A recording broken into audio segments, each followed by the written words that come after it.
Pusang alaw. Uy!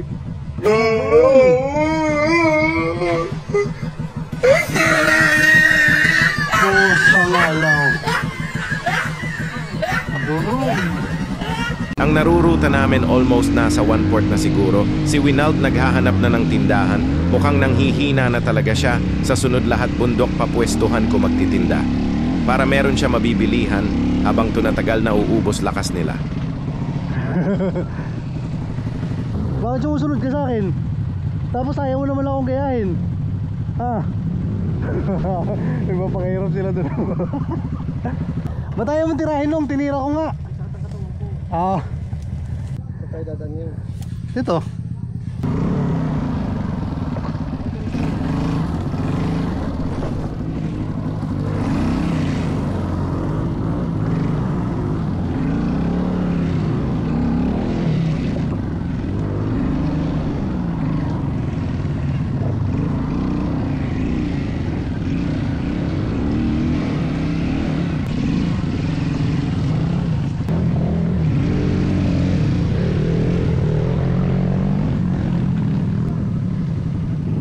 Ano pinaggagawa ni Winald? Di na marunong tumaawit sa logs, akay at tulak na niya motor.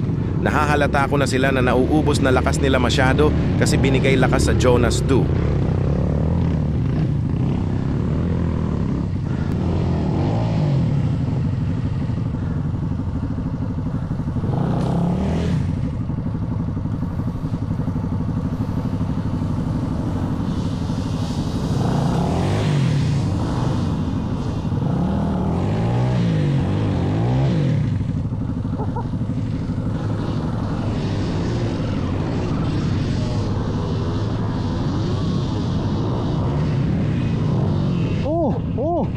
Hala tumira si Kuya Ferds, buti na lang di siya sumabit sa nakausling kahoy.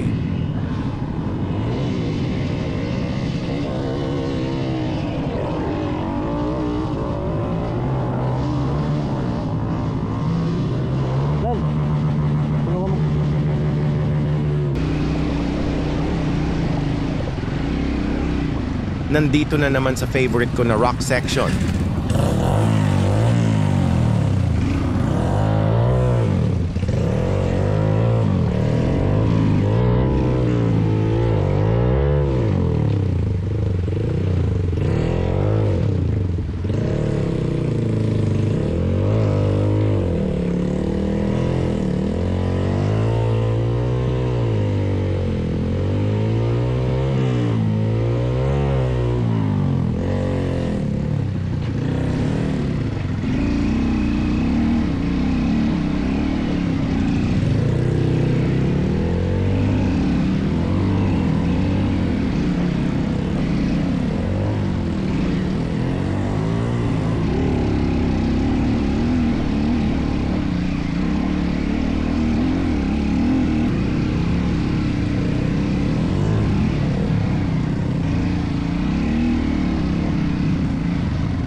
Medyo madilim na dito, may mga punong kahoy at parang uulan.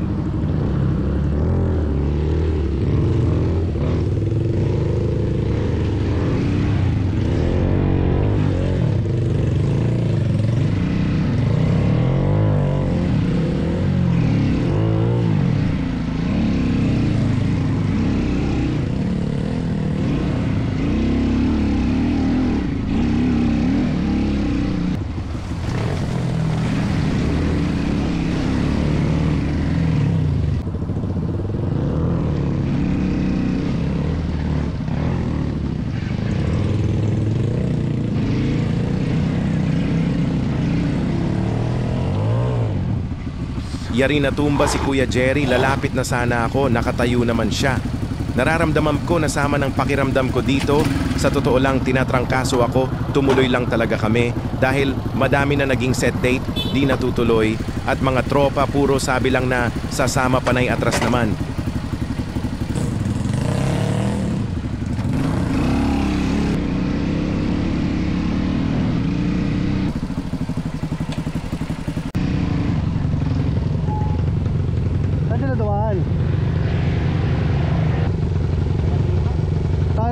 Mataas yan ah.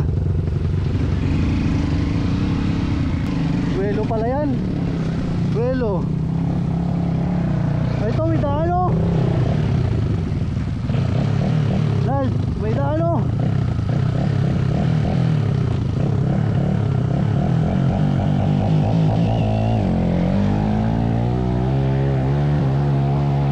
Dito na nadali ang paring Alden ko. Ako ang nakapila na aakyat na inip siya. Bigla pumasok ayon, pasok na pasok, huling-huli sa banga. Bugs. Oh, sangalaw. Uy, di na ganun. Oh, sangalaw. Durog. Parang bigla Ano, pre? natapalan ng plaster tawa ni Winal. Okay lang pre. Natulala kami lahat dahil Dinaganan dinaganan siya eh. motor. Buti na lang talaga. At matibay ang helmet, di siya napano natulala Tayo lang. ilaw pre.